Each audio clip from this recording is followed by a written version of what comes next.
লাগিয়ে। তো এই হচ্ছে এই দুম্বা ফার্মের পুরো বৈশিষ্ট্য। আপনি যদি এইরকম একটা ফার্ম তৈরি করতে চান তাহলে কিভাবে, সেই ক্ষেত্রে আপনার এখানে মূলধন ইনভেস্টমেন্ট বা মূলধন কিভাবে কত টাকা বিনিয়োগ করতে হবে বা কত টাকা আপনাকে ইনভেস্ট করতে হবে যার পরিমাণে আপনি এইরকম একটা দুম্বা ফার্মের সঙ্গে পরিচিত হবেন, বা এদের খাওয়া দাওয়া কি,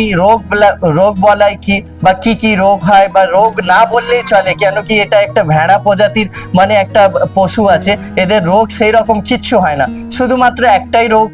সেটাই আমরা এই ভিডিওতে বিস্তারিত কথা বলবো। এবং যে ভদ্রলোক এই ফার্মটা পরিচালনা করছেন তার সাথেও বিস্তারিত কথা বলবো, তার মুখে শুনে নেব কিভাবে তিনি ফার্মটা পরিচালনা করছেন, কত টাকা তিনি মূলধন ইনভেস্ট করেছিলেন এবং বছর শেষে কত টাকা মূলধন এবং কত টাকা উপার্জন করেছেন, বা কি কি তার ক্ষতি হয়েছে বা কত টাকা লস হয়েছে, বা সেই ক্যালকুলেশনটুকুও আমরা তার মুখ থেকেই জেনে নেব।